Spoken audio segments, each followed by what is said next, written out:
Hello students, आज हम पढ़ेंगे इंडियन कॉन्ट्रैक्ट एक्ट 1872, जिसमें हम सेक्शन 2 पढ़ेंगे, जिसमें आता है इंटरप्रिटेशन क्लॉज। अब इंडियन कॉन्ट्रैक्ट एक्ट को पहले पढ़ने से पहले हमें उसमें कुछ वर्ड्स हमें समझने होंगे, जैसे proposal, acceptance, promisor and promisee, consideration, agreement, void contract and voidable contract. So इन सब की जो डेफिनेशन है वो section 2 of Indian contract act 1872 में गिवन है। सो हम स्टार्ट करते हैं। इसमें सब क्लॉजेस दिए हुए हैं सेक्शन 2 में। First of all,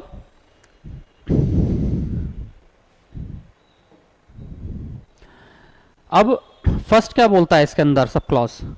when one person signifies to another his willingness to do और to abstain from doing anything with a view to obtaining the assent of that other to such act on abstinence, he is said to make a proposal. So ये proposal की definition दी हुई है। आप ये जो class ले रहे हैं एक बेयर एक्ट जरूर लेके बैठिए, उसमें स्टेटमेंट पढ़िए और मैं उसको डिस्क्राइब करूंगा कि उस स्टेटमेंट में क्या क्या गिवन है।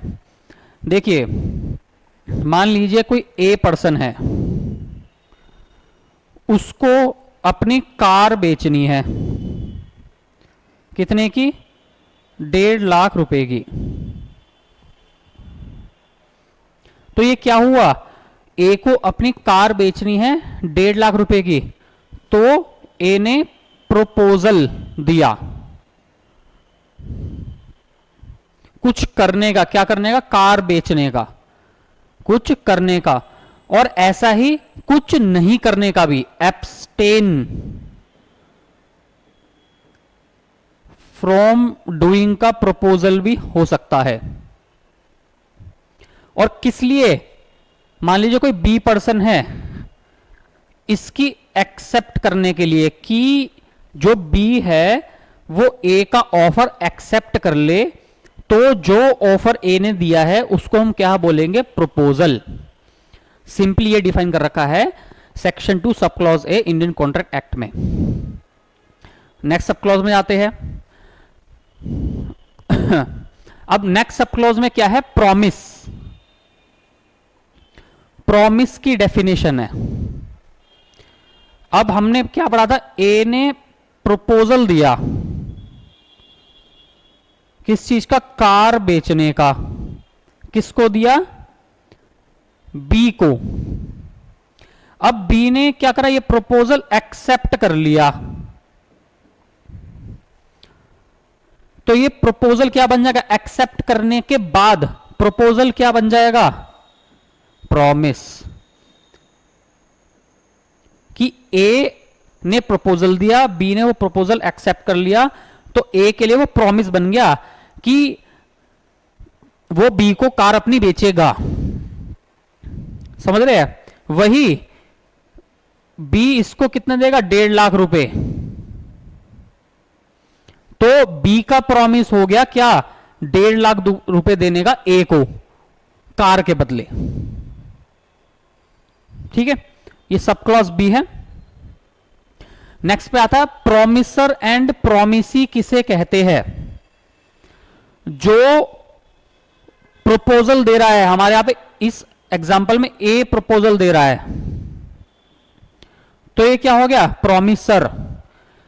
बी एक्सेप्ट कर रहा है, तो ये क्या हो गया? प्रोमिसी। ठीक है, प्रोमिसर एंड प्रोमिसी समझ आ गया क्या है? अब फिर आता है हमारा कंसीडरेशन। देखिए मोस्ट इंपॉर्टेंट है ये पॉइंट, मोस्ट इंपॉर्टेंट है कंसीडरेशन का, कि कंसीडरेशन क्या होता है। पूरा कॉन्ट्रैक्ट कंसीडरेशन पे ही बेस्ड है। ए ने क्या करा? बी को कार बेचने का प्रपोजल दिया। वही बी ने क्या कहा? जो प्रपोजल 1.5 लाख का दिया था, तो बी ए को 1.5 लाख रुपए देगा। तो ए बी को प्रॉमिस कर रहा है कि मैं कार डिलीवर करूंगा, एंड बी को ए प्रॉमिस कर रहा है कि मैं 1.5 लाख रुपए दूंगा जो आपने प्रपोजल दिया था वो।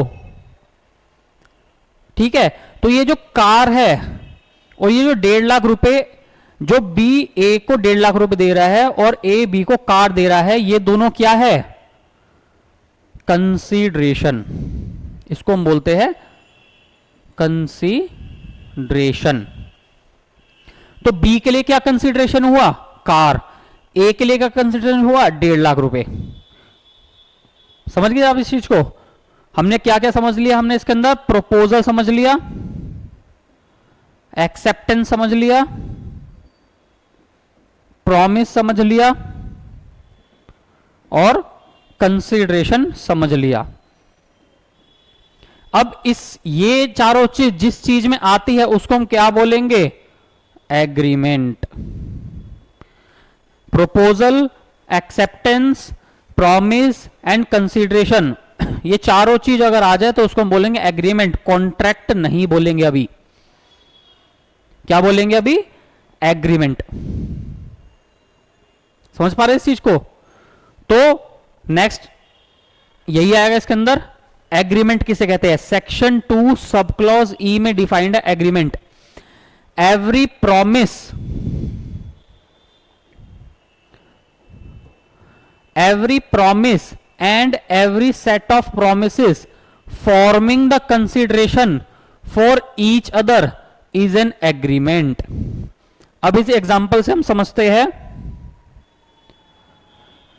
यहां पे ए ने बी को प्रपोजल दिया, बी ने वो प्रपोजल एक्सेप्ट कर लिया, तो वो क्या बन गया?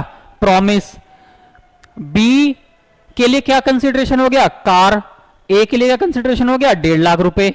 तो ये दोनों क्या हो गए? एक एग्रीमेंट में आ गए। तो क्या हुआ? ये एक एग्रीमेंट में आ गए। समझ पा रहे हैं इस चीज को आप? एग्रीमेंट किस में डिफाइंड है? Section 2 sub clause E of Indian contract act 1872 में डिफाइंड है एग्रीमेंट। अब आता है मोस्ट इंपॉर्टेंट, कॉन्ट्रैक्ट किस में डिफाइंड है? कॉन्ट्रैक्ट किस में डिफाइंड है? सेक्शन 2 सब क्लॉज एच में कॉन्ट्रैक्ट डिफाइंड है। अब पहले हम समझते हैं कौन से एग्रीमेंट वॉइड होते हैं। वॉइड का मीनिंग क्या है? वॉइड, ये मैं हटा देता हूं। वॉइड का मीनिंग क्या है? वॉइड, वॉइड मतलब स्टार्टिंग से ही इल्लीगल, स्टार्टिंग से ही इल्लीगल, इसको हम बोलेंगे void. So an agreement not enforceable by law is said to be void.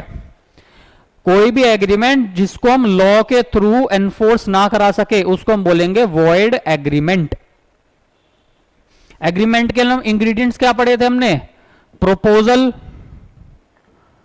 Acceptance, promise, consideration. तो ये चार हो गए। तो अगर ये चारों चीज होगी तो बन गया एग्रीमेंट। अब ऐसा कौन सा एग्रीमेंट जो कि वॉइड है? ऐसा कौन सा एग्रीमेंट जो वॉइड है? मान लीजिए ए पर्सन है, उसने बी को बोला, प्रपोजल दिया कि हां मैं मर्डर कर सकता हूं, कितने रुपए में? 4 लाख रुपए में। बी ने तो सी का मर्डर करना, बी ने कहा भाई सी का मर्डर करना है, तो ए का क्या कंसिडरेशन हुआ? 4 लाख रुपए। बी के लिए का कंसिडरेशन हुआ? सी का मर्डर। देखो सारी चीजें तो आ गई एग्रीमेंट की। क्या ये इस चीज को आप लॉ के थ्रू एनफोर्स करा सकते हैं? नहीं करा सकते, तो ये वॉइड एग्रीमेंट हुआ। समझ पा रहे इस चीज को?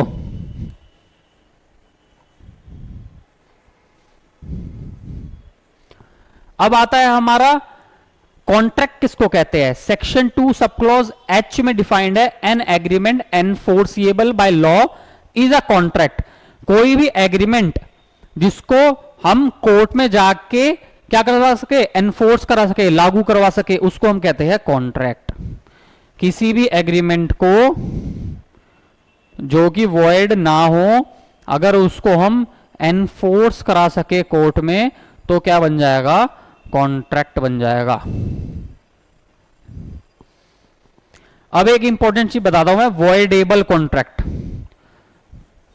देखिए वॉइड कॉन्ट्रैक्ट तो मतलब जो स्टार्टिंग से ही गलत है। अब वॉइडेबल कॉन्ट्रैक्ट मतलब जो हम बाद में, जिनको हम बाद में वॉइड कर सकते हैं। इसमें एक एग्जांपल देता हूं मैं आपको। मान लीजिए कोई ए पर्सन है, इसके पास एक मैरिज हॉल है। ये बी पर्सन है, इसने कहा कि भाई मैं अपना मैरिज हॉल दूंगा 10 लाख रुपए में। बी ने ये प्रपोजल एक्सेप्ट कर लिया, ठीक है, डेट फिक्स कर ली, क्या मान लीजिए 2 दिसंबर फिक्स कर ली मैरिज की। पर क्या हुआ, 1 दिसंबर की रात को इस मैरिज हॉल में क्या लग गई, आग लग गई। एंड जो बी है वो क्या हुआ, बी कोर्ट में ले गया ए को। देखो वैसे तो वैसे तो ये बिल्कुल सही कॉन्ट्रैक्ट था दोनों के बीच में, इसको मैरिज हॉल देना था रेंट पे और इसको 10 लाख रुपए देने थे। पर क्या हुआ, इम्पॉसिबल हो गया कॉन्ट्रैक्ट करना। तो जज साहब बोलेंगे जाके भैया कोर्ट में कि जो ये है ये वॉइडेबल कॉन्ट्रैक्ट है, और कहेंगे कि ए को कि भैया जो भी पैसा लिया है वो बी को वापस कर दो। इससे ज्यादा इसमें कुछ नहीं हो सकता, क्योंकि इम्पॉसिबल टू इंप्लीमेंट हो जाएगा ये। सो ये था सेक्शन 2 आपका इंडियन कॉन्ट्रैक्ट एक्ट का। तो आपको बहुत अच्छे से समझ आया होगा। एंड लाइक सब्सक्राइब जरूर कीजिए, एंड और भी वीडियोस जरूर देखिए मेरी। Thank you very much.